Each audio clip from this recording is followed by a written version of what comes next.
This is Taylor Wilson from Giant Leap. This is the finale of Season 1, and this year we've had the pleasure of talking with leading experts around the world and exploring the future of topics as small as atoms and as big as galaxies, as close to home as our brains, and as far away as the Jovian water moons of the outer solar system. As a scientist, my life revolves around questions. Questions about the nature of our universe and how to improve life here on Earth.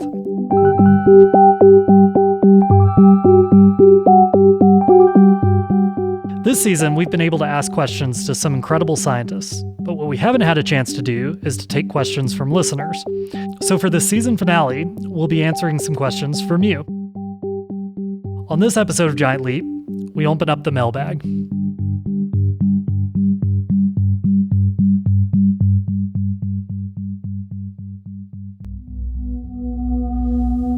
Giant Leap with Taylor Wilson.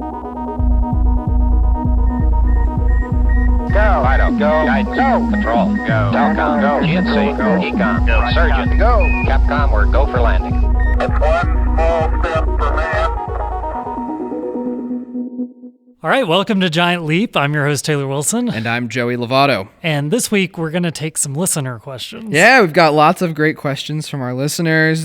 Sent some questions in for you, mostly Taylor. I guess I can try and answer some of these, but give it a shot. I am probably not as qualified as you. Yeah, give it a shot. We've had a great season, Taylor. Before we get into these questions, we've talked to a lot of awesome guests. We've gotten to do some really cool live events. And this is just a really fun way to kind of interact with our audience to wrap it up. You know, as we've been putting these out, we've been getting comments. Yeah. We've had questions emailed to us. We've done several live events where people have asked questions. So this will be a good opportunity to cover some new ground here. Yeah, I feel like during our live events, we get a lot of space questions. Surprisingly, not that many space questions today, but that's okay. Send in your space questions. Maybe we'll answer them in a future episode. But here, let's start off. The first one is from Greg, who asks, what's an experiment so dangerous that you'll never do it again? That's more of a personal question for you, Taylor. Oh, yeah. You know, probably a lot of people would think I'd say something to do with like radiation, Sure, yeah. radioactive materials. But honestly, it's probably a lot of my early chemistry experiments with explosives and rocket fuels and things like that.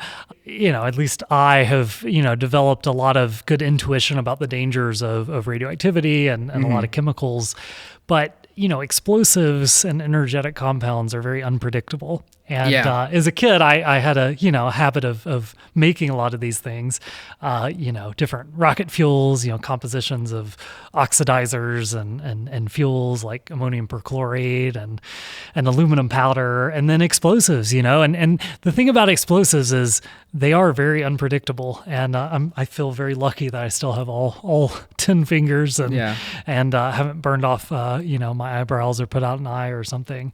There's some explosives that I've made that are very unstable, but you would never make enough of them to really make a dangerous amount. Why are you making explosives to begin with?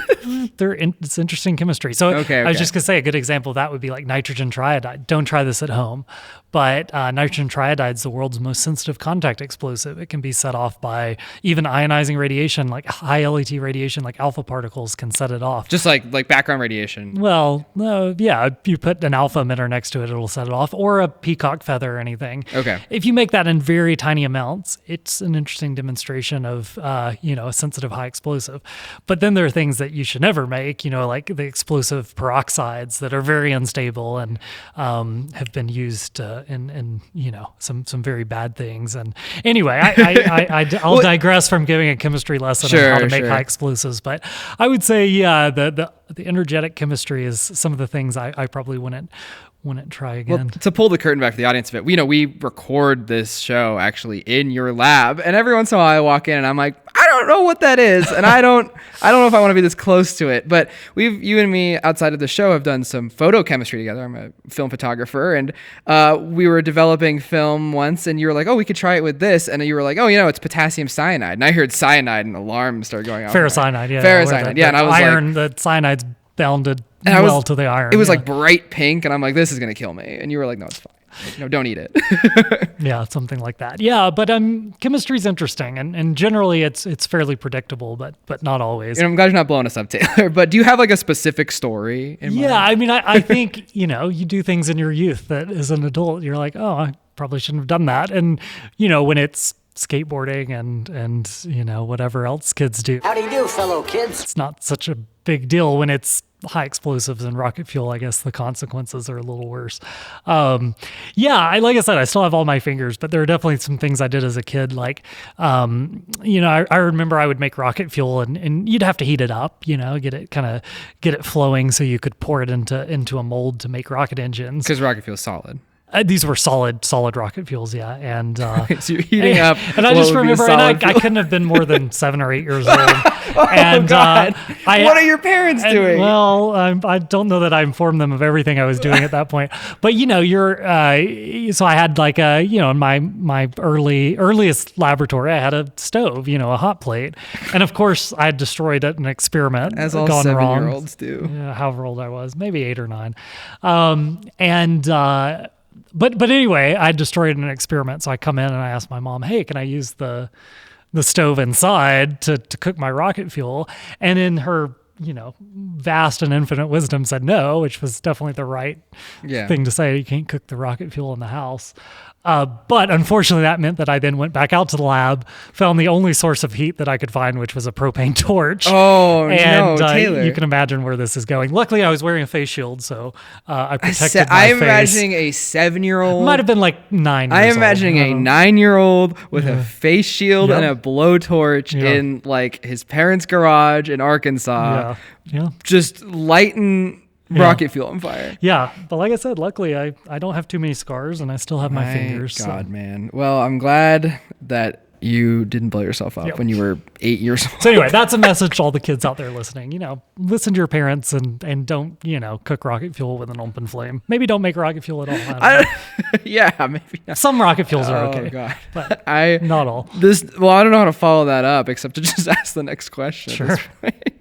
Oh my gosh. Okay, well, our next question comes from Matt, and he asks, why do we do chemistry in glass beakers, and why don't things chemically react with the glass? That's a really good question, keeping on the chemistry theme here. So, I've spent many years, obviously, doing chemistry in the lab with beakers and test tubes and rocket fuel. Flasks. Blowtorches. Exactly. And it's true, most of the chemistry lab glassware you see is glass. And chemically it's similar to the glass that's in your car and your house. It's like my windows. Yeah, it's mostly silicon dioxide, silica.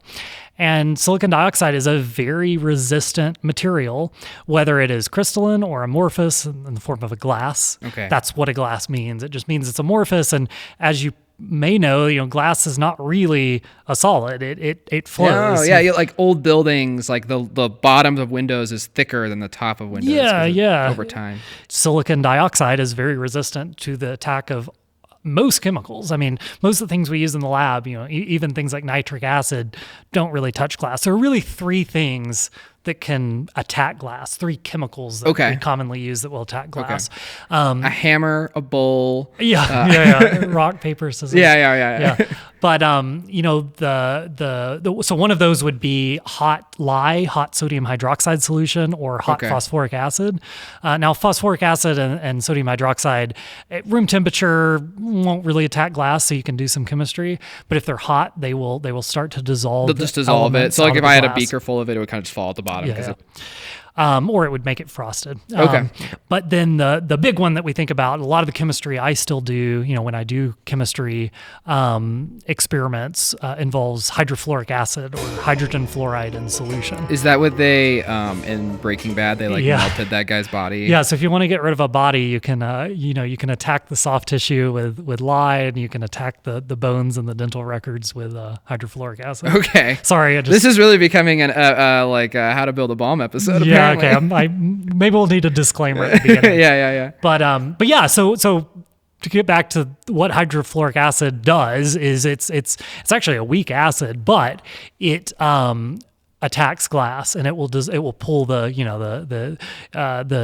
silicates out of a glass and and so it'll dissolve it. So when you're doing experiments with hydrofluoric acid, what are you using? Usually plastic? We use plastic. Okay. Usually Teflon, PTFE, which is a fluorinated plastic. Okay. Because it's probably about the most resistant thing you could use in the lab against things like fluorine is crazy. It's the most Super dangerous. it's the most electronegative element on the periodic table. It is very reactive. If you get on your hand, don't you like that could be really bad, right? Yeah, well, so fluorine obviously very reactive. I basically have never done chemistry with pure fluorine. Okay. Hydrogen fluoride or hydrofluoric acid in solution is also pretty gnarly.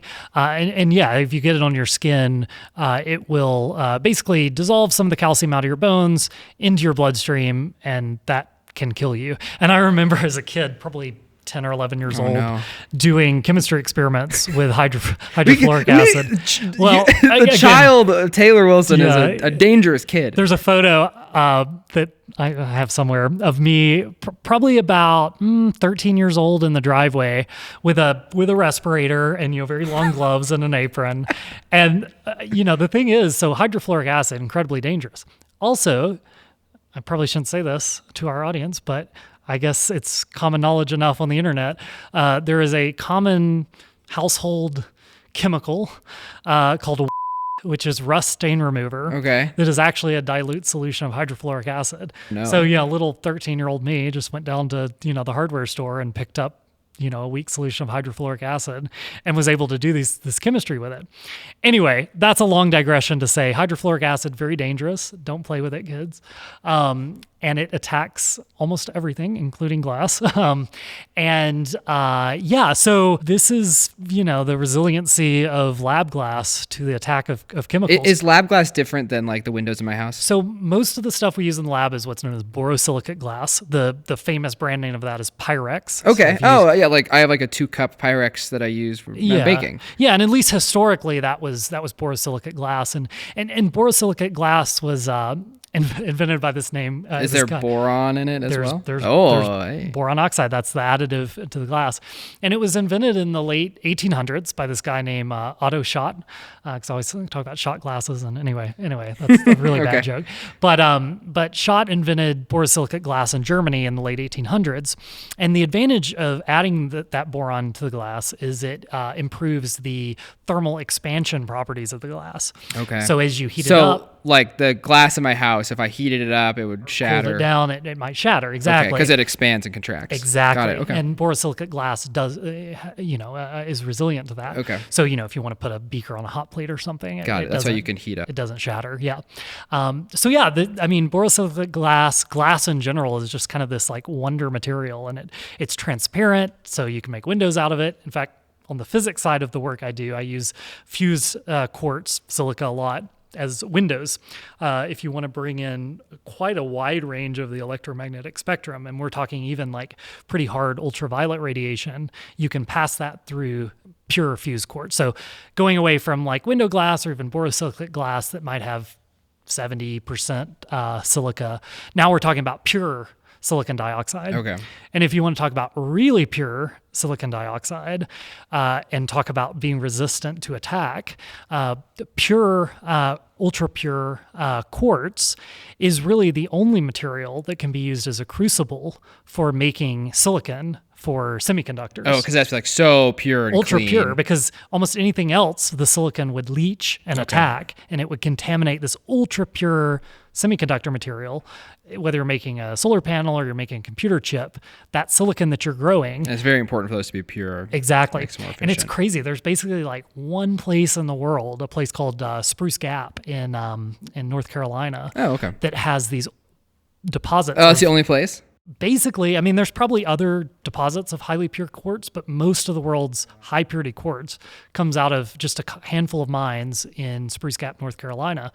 And that's, we talk about critical materials, an example of where, like when Hurricane Helene went through North Carolina, caused all that flooding, there was a global disruption in semiconductor supply and production because they couldn't get the ultra pure quartz out of the ground because there was a hurricane. Yeah, for making these crucibles, for making, the material that all of modern technological society relies on. So that's the power of silica.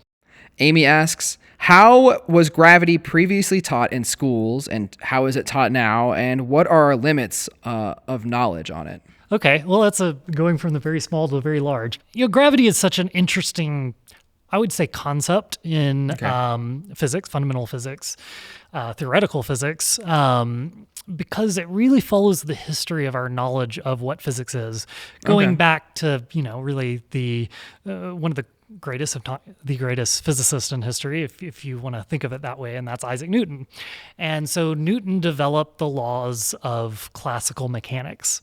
So the things we know about the way the world works on a very large scale, mostly are well described by the laws of classical mechanics that Sir Isaac Newton derived. Okay. But yeah, so Isaac Newton did a pretty good job of formulating these, laws of classical mechanics. Yeah. And they, again, do a very good job of describing the universe writ large. But there were a few things that were off. And that is usually the history of physics, right? Okay. That we make observations of our world, and it's those moments where you're like, wait, that's not right. Did I make an error here in this data I collected? Or there's something missing. Sure. The greatest scientific revolutions in history are usually predicated on the idea of like, something isn't right here. Yeah. And so there are a few examples of this, like, for example, the orbit of Mercury around the sun. For many years, if you kind of applied Newton's laws of gravitation, well, the orbit of Mercury didn't quite look right. And the distance of Mercury and the sun, it was changing. And something was influencing it, and we didn't know exactly right. And there were a couple other things, too, that were amiss in the world. Okay. That led to another great physicist, Albert Einstein, and I've his heard of him. formulations of the laws of general and special relativity. Okay. And general and special relativity gave us a new set of, There was a long time between Newton and Einstein. and for the longest time, people were like, wow, this Newton guy, he's got it all figured out. Okay, wow. But again, it wasn't until Albert Einstein came along with his laws, his formulations of special and general relativity, that we started to solve some of these things that, well, they weren't quite right with classical mechanics, that had to do with reference frames, inertial reference frames, and had to do with what is the fundamental speed limit of the universe. The speed of light. Ah, hey, I got These that one. are all the kind of aspects of the work that Einstein put together that helped give us a better formulation or a better understanding of how gravity worked. So what is gravity? I think that's the big question. And I would go out on a limb to say we don't know exactly what gravity is, but we know what gravity does. So through the laws of classical mechanics and relativity, we have a very good fundamental understanding of how gravitation works. Very cool experiments have proven this. We've seen everything from gravitational waves to black holes to the frequency of gamma rays as they approach a gravitational object, changing in ways that are very well predicted by the laws of gravitation, thanks to folks like Newton and Einstein. However, in the earliest 20th century, we came up with a new set of formulations of the laws of the universe, and that was the laws of quantum mechanics. Okay, very small. And exactly, the laws of quantum mechanics describe the very small, Gravity is very big. and gravity. You need a lot, Describe. right? Like the Earth's gravity is what it is because the Earth is really big in comparison to us. It is, and gravity is very weak. It is the weakest of the four fundamental forces: strong nuclear force, weak nuclear force, electromagnetism, and gravity.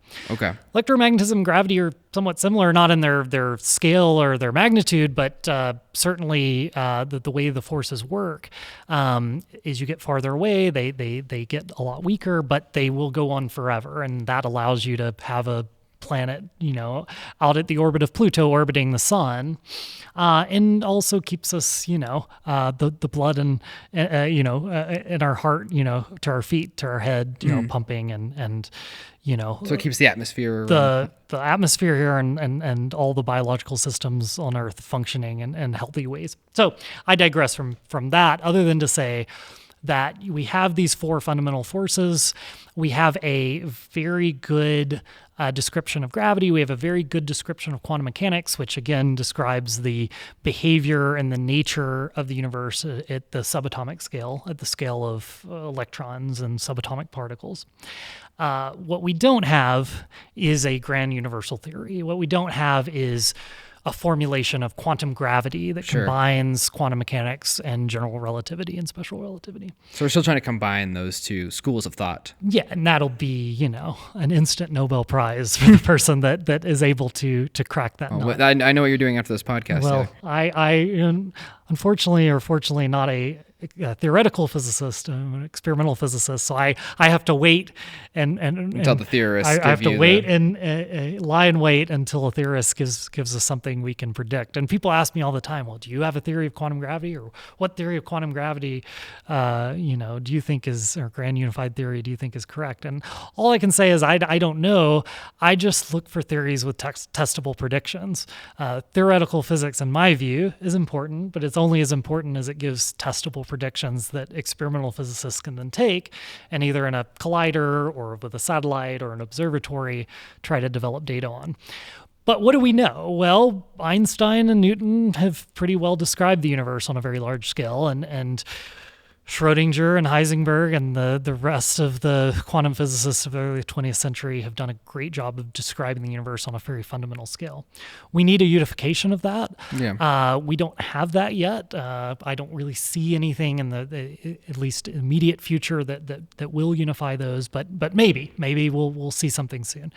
But there are these tantalizing things out there that tell us that we don't completely understand the universe. And my favorite two that most people have heard of is dark matter and dark energy. Sure, yeah. And dark matter just kind of generally means like things that are out there that we see. Well, in this case, observe. we're talking about the physical dark matter, sure. the majority of the mass of the universe, we think, that is dark, that is invisible, that we don't know what makes it up. Yeah.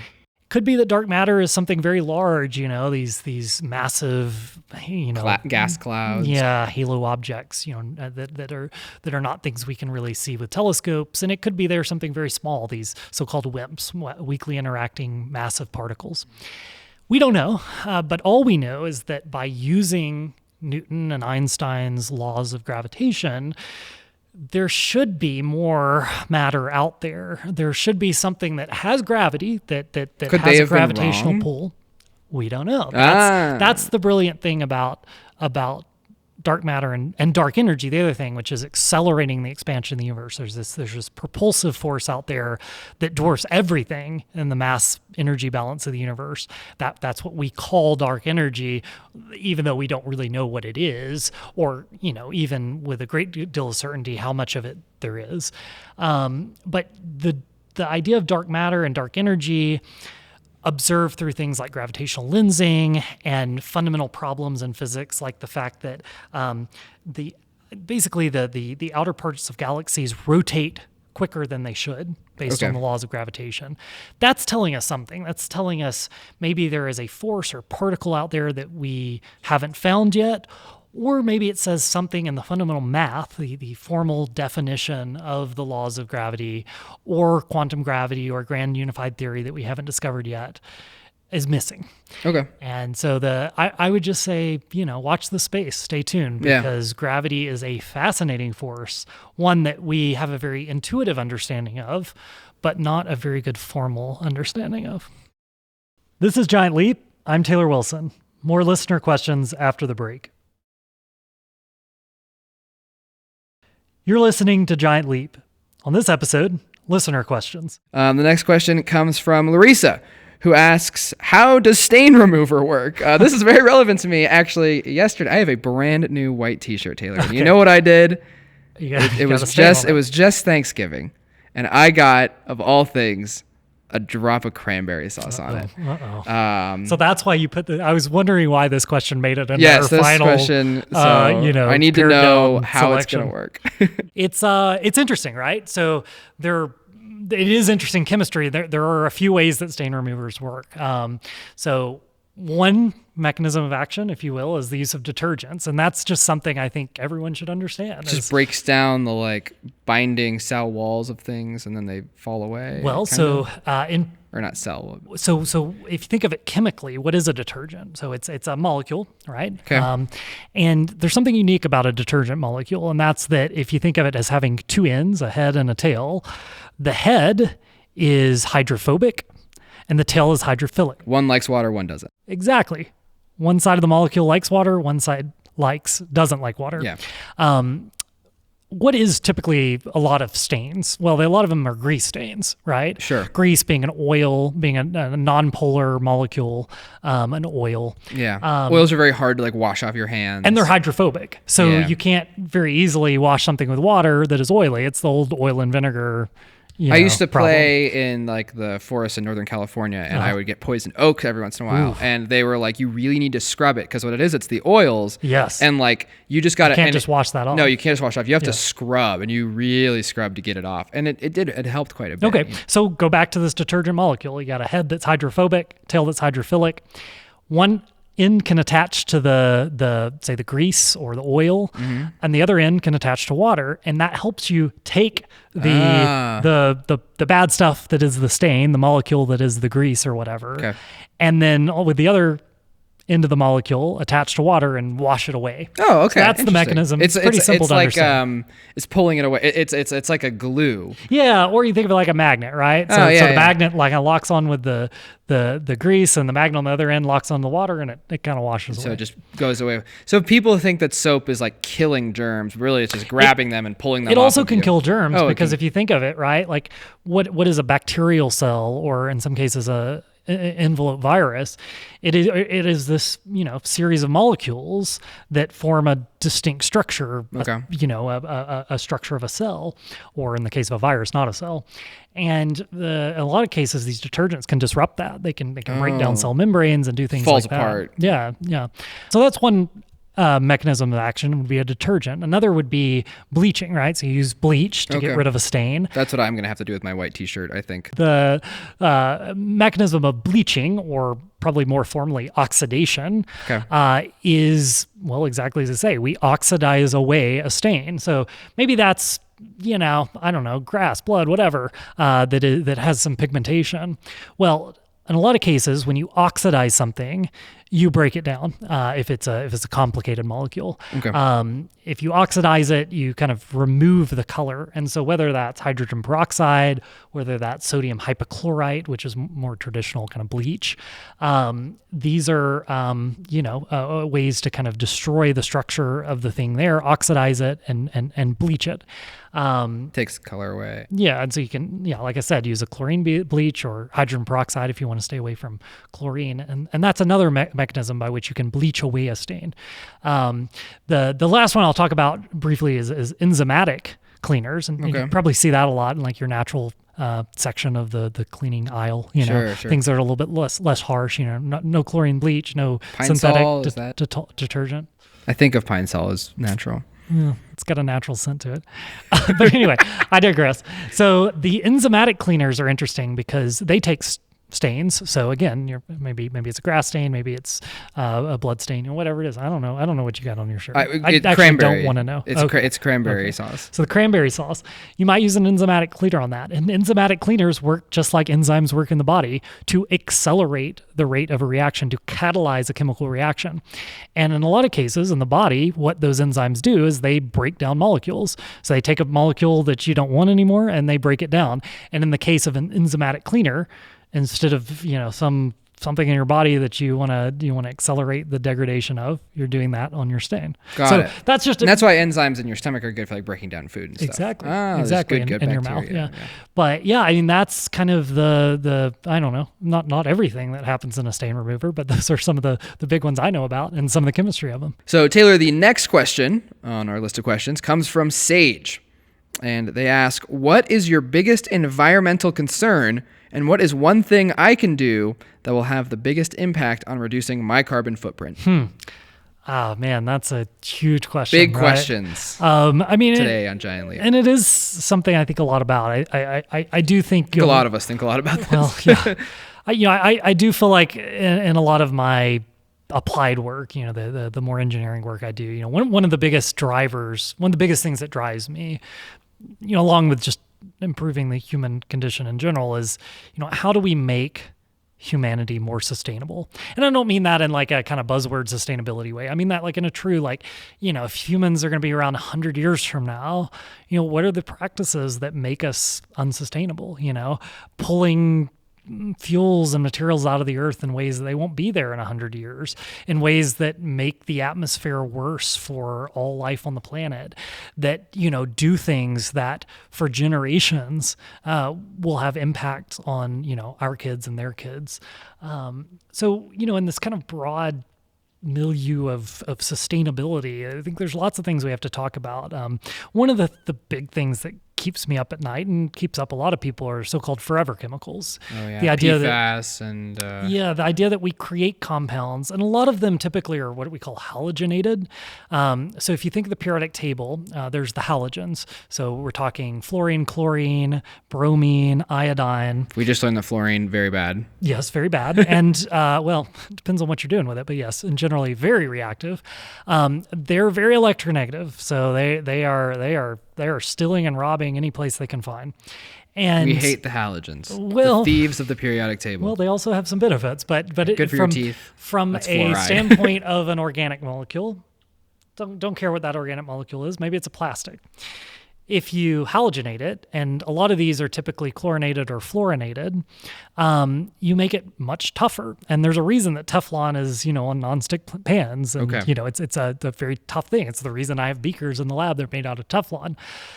But the very thing that makes it chemically resistant and tough makes it incredibly hard for nature to break down. Got it. Really bad for the environment. Yeah. I mean, there's a lot of things that if we throw in a creek, it's not good. Like, I'm not going to go out there and throw, some used motor oil in the creek or hydrogen cyanide, or sodium cyanide. But these are things that in general nature can break down, especially microbes. Microbes are very good, those enzymes we were talking about earlier, at breaking down organic molecules, contaminants. And while they may be really bad for a short amount of time, they don't tend to stick around a long time, and they don't tend to bioaccumulate, meaning get more and more concentrated as one organism eats another organism eats another organism.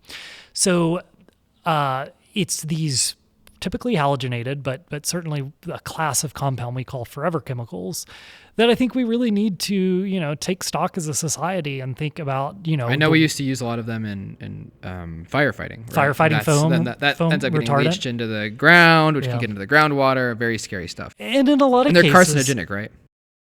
we don't, that's the thing. I mean, each forever chemical is different. Okay. The toxicology of them is in many cases unknown.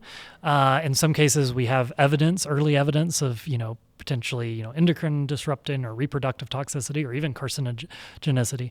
But I guess the big picture here is that I think as a society, and certainly, an indictment of us chemists, I'll speak for myself, sometimes you discover something and you're like, oh, this is an amazing wonder material, right? Teflon is a good example of that. Or other PFOAs and things like this. So it's great. It's nonstick. It's resilient. It's tough. It's never going to go away. And I think there's been historically in science and technology, in some cases, the shoot from the hip approach where, you develop a compound and you're like, oh, it's great. Let me put it out there. And then down the road, we figure out the consequences of that. And that is the history of a lot of materials. I mean, obviously in my field, like the radium girls are a great example of Sure. that. We exploited radium as a material. We exploited it for luminescent paint long before we understood the toxicology of it and how devastating it would be, not only on the people using it, but the people producing it. And I just think, from a sustainability standpoint, that's one of the things that keeps me up at night is that we work to ensure that, we're not contaminating the environment with these, things that will stick around for generations and change, for the worse, the natural world. And then there are other things, I think about, sustainability in a lot of different ways. I mean, plastics is a good example. Plastics, if they're not halogenated, may eventually break down, but they certainly don't break down on kind of human lifetime type timescales. And so, a lot of things I think about around sustainability is how do we, it's advice that lots of people have, but, reduce your use of single-use plastics. There's so many things that plastics are used for that are unnecessary. If you go to the grocery store, you'll see it. There's just an overuse of plastic packaging. That plastic packaging has a footprint in its production and at the back end of its life. And I think the more we can do to remove, the overuse of these things like plastics from our kind of daily consumption, the better off we'll be. But and I would just say, because the question really is about personal action. Should I like stop eating beef? Should I go home and like throw away all of my my pans, my nonstick pans? And I would say all those things are probably fine things to do and have benefits. But I think the biggest things we can do, is really where collective action comes into play. As a society, as citizenry, if we stand up and say, hey, we don't want BPA linings of our cans, or we want to make sure that the palm oil either is eliminated from our products or produced sustainably in a way that doesn't destroy tropical rainforests. That is incredibly powerful. We've seen time and time again, the ability of the consumer and the activist and the citizen to collectively say, hey, this is something we think, needs to change. And so, we should look for opportunities like that. Like palm oil is a good example of that.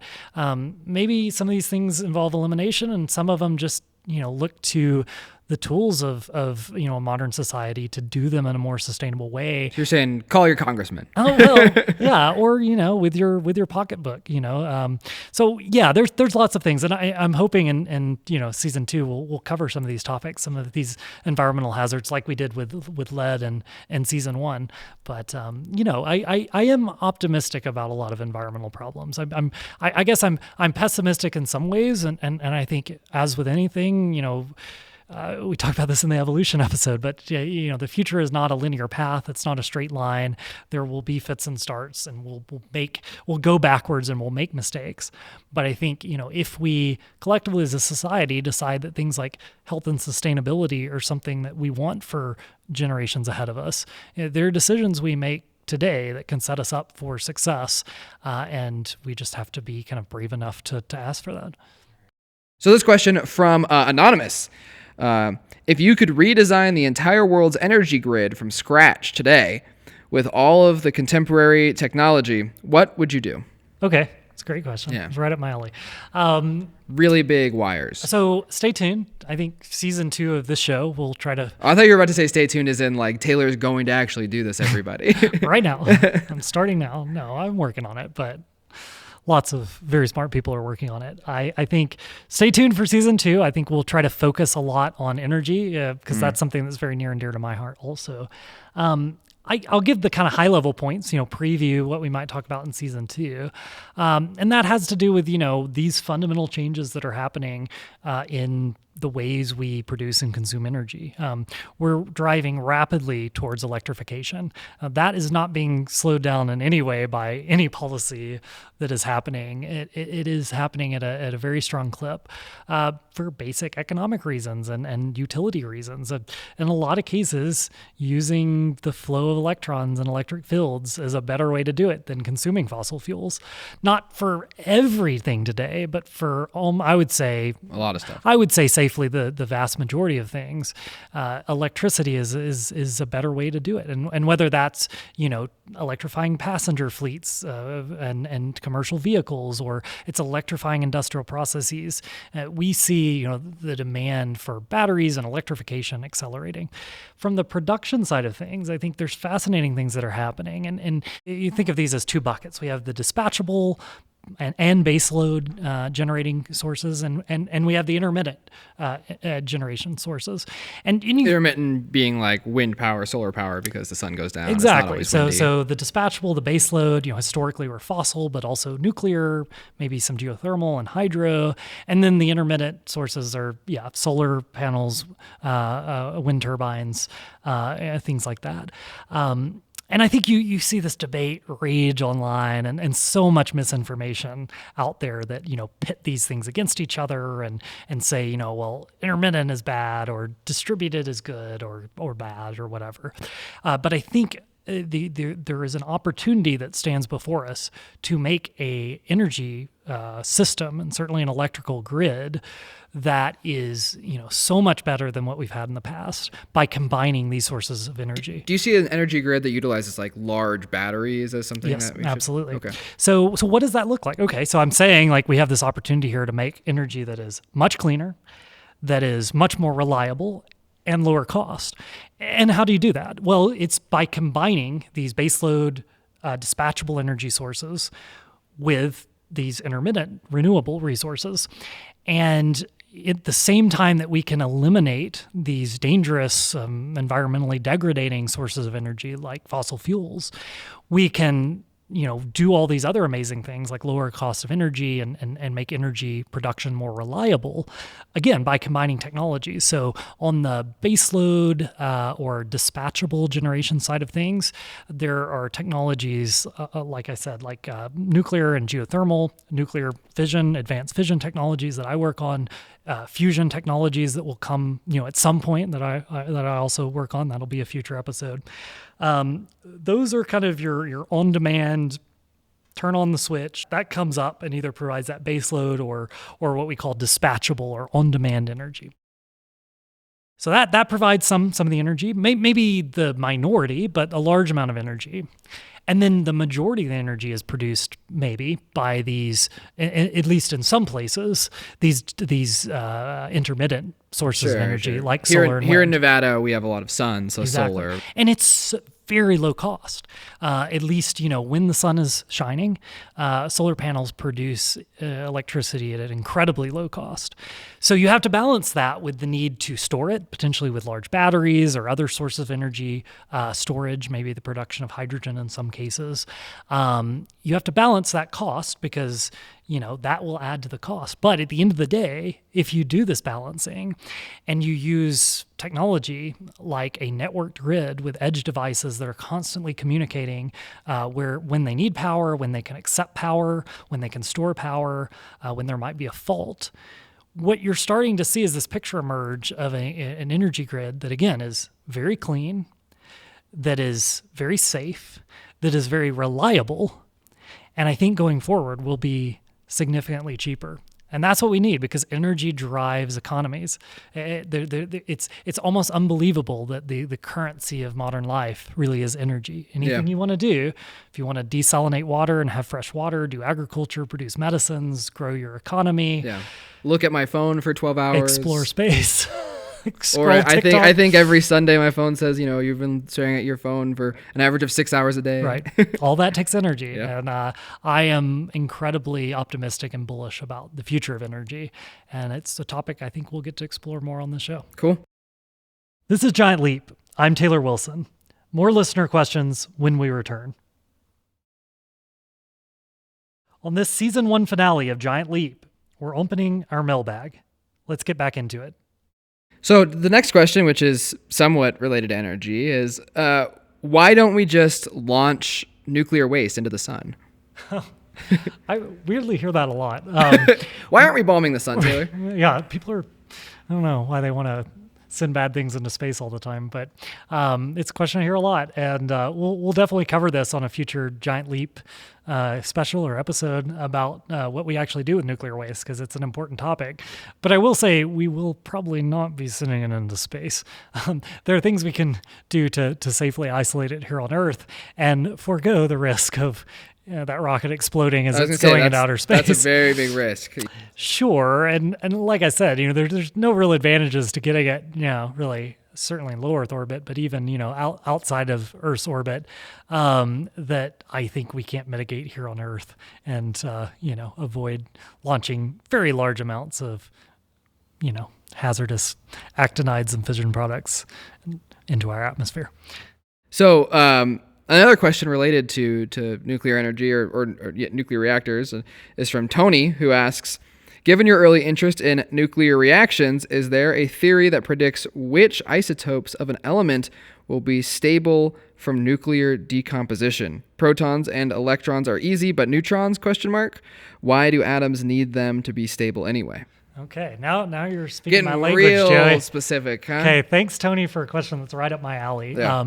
And a great follow-on if for those of you that have listened to or watched the episode on heavy elements and the quest for super heavy elements. We just kind of briefly get there and talking about the island of stability, but we can dive more into it. And I think the most important things to understand, and the question probably alludes to this in some way, is that the nucleus is not just this random assortment of protons and It's not a random assortment of protons and neutrons of nucleons.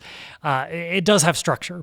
And in the same way that we think of like the shell model of the electrons, so you think of these shells that get filled up with electrons, the nucleus, we think, does a similar thing. And we have theoretical models of the nucleus that uses this shell model. So the way that neutrons and protons can fill shells determines the stability of a nucleus. And that leads to, well, these are all quantum effects, these so-called quantum magic numbers. There are some nuclei that are magic and some nuclei that are doubly magic. And I really like some of those doubly magic nuclei. I like the term doubly magic. Yeah, and doubly magic nuclei are very stable because they're these very stable nuclear configurations. And that has to do with this model that we have, the shell model of nuclear stability, of the arrangement of nucleons in the nucleus. And this kind of, again, in that episode on super heavy elements, we talk about this, and it's the table or the chart of the nuclides, and it is what us nuclear physicists use a lot of cases, as opposed to like a periodic table that a chemist might use. You can't hear it here on the podcast, but there is a big chart of nucleides sitting right off mic here from us. I'm staring to your at left. it. Yeah. Yes. And I do not understand it. And if you think of it, kind of, you can kind of trace a line. I do see that. There's a valley of stability in the middle of the table. It does. It kind of looks like, it almost does look like there's a valley in it. Yeah, and those are the stable or mostly stable nuclides that lie towards that line of stability, and then on the outer sides are what we call the drip lines. There's a proton drip line, a neutron drip line. I see two other smaller valleys. Well, there's drip lines. Drip lines. I see two other. Okay, I see the two drip lines in the valley. But yeah, so the drip lines are kind of the edges of stability, and in the middle, depending on the number of protons and neutrons, so you try to match those at the lower atomic numbers, and then as you get higher in mass, typically you want some more neutrons, because neutrons are the nucleon that kind of acts as the glue that kind of keeps these nuclei together. And as they get heavier and heavier, they don't really want to stay together. They tend to start decaying in weird ways. Breaking apart, yeah. Like alpha particles expelling 4 nucleons, or in some cases spontaneous fission, where they break apart completely. And then maybe somewhere out there is an island of stability. But the chart of the nuclides and nuclear stability is fascinating. You know, the fact that if you have too few neutrons, you can convert some protons into a neutron. If some protons into neutrons. If you have too many neutrons, you can convert some of those neutrons into protons. That's beta decay. But yeah, that's a little bit of nuclear physics for our audience today. All right, well, there you go. You learn how to make a bomb and learn how to do nuclear physics. Don't make a bomb, everybody. Okay, the next question is from Rain, who asks, what is your favorite scientific anniversary or holiday? A good question. I'd have to think about that a little bit. I think probably the best answer I could give to that, which is, I think a lot in popular culture, this idea that like there's this eureka moment is really glamorized, and it has happened. Sure. And certainly in the history of science, there are these eureka moments where in a moment someone either makes a discovery or conceptualizes a discovery. But I think certainly the moments in scientific history that are important to me, a lot of them, they aren't an instant light bulb eureka moment. Okay. They are the slow. They are progress. the culmination of a lot of painstaking, toiling work and data collection and observations that lead you at long last to a conclusion, and that paradigm shifts. And that more than any individual moment. Like I honestly can't even remember the date I produced fusion when I was a kid. it's like sometime in, I don't know, 2009 or something, and maybe March. I was also doing that in 2009. But it's like when you're but it's like when you're in that, and you're in that moment, it had been months of lead up, of running non-fusion fuels and tweaking, the vacuum system to make it more airtight and all these things. And then yes, it culminates in a moment, but when that moment happens, that's just maybe there's like a brief like, oh, that's cool. But then it's like, okay, what can I do with this tool now? Yeah. That, never for me, satiated. That is for next? me what is science. And maybe a reason that I don't have like these specific dates or moments where I'm like, oh, I celebrate that, because, very few great scientific advancements happen in a moment. All right. I like that answer, Taylor. Okay. We're wrapping it up here. 2 more questions from Roberto. What is your favorite sci-fi movie, and what is the most accurate sci-fi movie? Ooh, I like this. For me, there are some science fiction movies I really like. For me, I think I like in my fiction or in, entertainment, I like to kind of be able to divorce myself a little bit from having to be like, oh, You're not criticizing the movie, yeah, trying to break that, it down. that depiction of, whatever, That's not how a process. sand thumper works in Dune. Right, something like that. So I try to divorce myself a little bit from that approach. But there are examples of science fiction that are amazing. I mean, I think about some people I admire, like Andy Weir, the author of The Martian and Project Hail Mary. 2 of my favorite books. That he's done such an incredible job of capturing not only amazing stories, but infusing those with a sense of realism and grounding them in a scientific reality that makes them almost aspirational. Yeah. In a way that you're learning about the human condition in a way that you think, oh yeah, we could do that. The Martian is a great example of that. I think another example of one of my favorite films, in fact, my dog is named after the main character, is Interstellar. Oh yeah. I love the films of Christopher Nolan, and I think that Interstellar in particular is such a great piece of art in the themes that it covers, but does such an amazing job of intertwining real science, speculative science, Sure. science like, communicating with gravitational waves and the effects of, being near a very large black hole that maybe, is outside the realm of our kind of reality today, but maybe, hundreds or thousands of years in the future, but are grounded in reality. And there's great examples like the gargantuan, the black hole in Interstellar. Yeah. The images you see on screen were generated, by computational methods of what would it be they like. led to some sort of scientific stuff, it right? would be, I think, pretty similar to what it would be like to stand on a planet that was near a supermassive black hole and be able to see the effects of gravitational lensing and the interaction of gravity and light around a black hole. And that was, a touch that I appreciated.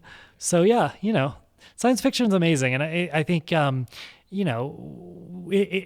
it sets our sights farther on the horizon than we're at today, whether that's information technology, whether that's space exploration, it kind of sets these bars that we can aspire to. And maybe it's not always super scientifically accurate, but at least it gives us something to aspire to. Yeah. Well, you took my answer for favorite sci-fi movie. I think Really? Interstellar's Interstellar's probably, pretty yeah. good, But if yeah. I was to name 2 others, I also really like Contact. Oh, Contact's And great. also District 9 is a great sci-fi movie. More of a social commentary than science. Yeah. But obviously the most accurate science fiction movie, Star Wars, and we can say it there. So let's just move on. Okay, Taylor, the last question comes from your co-host, me. Okay. Hello. And I just want to know, Taylor, we ask this to a lot of scientists, what are they most looking forward to in their field of study? Yep. What's the future look like to them? But I want to ask you even more broadly, what are you most excited about in science for next? Like what's something that someone's working on that really piqued your interest, that you really excited? You text me news articles and papers all the time about like, oh my God, check this out. Look at this. What's something that's just got you jazzed? Kind of just. I mean, I don't know. Every day there's something new in science that excites me. Yeah. I think we're entering an amazing age where historically science has always been data limited. So meaning, you only had so many scientists making so many observations, whether that's of a cell or a genome or of the night sky. And, you're really limited by the data you could collect. And we've entered a new age of science where we have way, way more data than we have people or algorithms to analyze it. Whether that's brain imaging or genomic sequencing or night sky, sky surveys, or the data from particle collisions. There are all these amazing data sets that are really exciting to me that maybe it's not what I do in my day-to-day work, but I'm very excited about the possibilities of us, mining these massive amounts of data, developing algorithms, a new generation of scientists that, is able to kind of tackle that data and develop insights on our natural world and medicines and our place in it. And those are things that were really exciting to me, the so-called big, data science that we'll be able to kind of mine these large data sets for interesting discoveries. Well, I mean, was it like 10 years ago? It was when we first sequence the human genome, and now we're like doing it in like a weekend, right? Yeah, and to take it back to some of my work around radiation biology and the extremophiles that I study, these are organisms that have been out there, undiscovered for in some cases millions of years. Yeah. And now I take them into the lab and I sequence them in an afternoon, or typically send them off for sequencing, and it might be $100 a genome. Admittedly, that's a small genome. But that's something that would cost $10,000 in a team of grad students, just even a decade ago. And the human genome is a great example of that. In the 1990s, the Human Genome Project was a $1 billion Manhattan Project scale effort to sequence the human genome. And now, you can, for maybe $1,000, go down and get your genome sequenced, and that's just a testament to the rate of technological advancement. It's just now, we have to match our wisdom with the technological advances we had. And does it excite you? Does it scare you? Both. Yeah. Both. And when I say wisdom, I mean wisdom both to know what questions to ask, to know what to take from these tools, to ask interesting questions, insightful questions, and then the wisdom to do it responsibly, to make sure that you aren't shooting from the hip and that you are, thinking ahead of time about, the consequences of the things that you're doing. But the future is bright, and as long as we remain curious as a species, I think we're going to be all right. We just have to get through the growing pains that come with being a technologically advanced society. It's been a blast sitting here next to you, talking to these really cool people and talking to you about science, the practical, the theoretical, the exciting, the tiny, the big. It's been awesome, Taylor. I've learned a lot this season, and hopefully the audience has as well. So I really appreciate you spending the time with me here. Awesome. Thanks for being my co-host, and we hope to see you down the road for the next iteration of Giant Leap.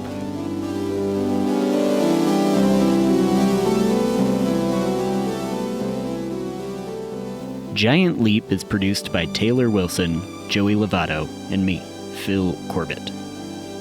You can follow, rate, and review Giant Leap on your podcast app, or subscribe in video format on YouTube. This podcast is made with listener support. Thank you this week to Adrian Davis and John Lawson. If you'd like to join the Giant Leap community and get access to bonus content, Q&As, and more, you can find us on patreon.com/Giant Leap Podcast.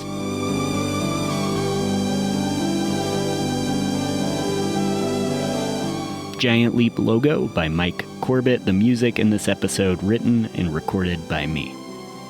For more information, visit giantleappodcast.org.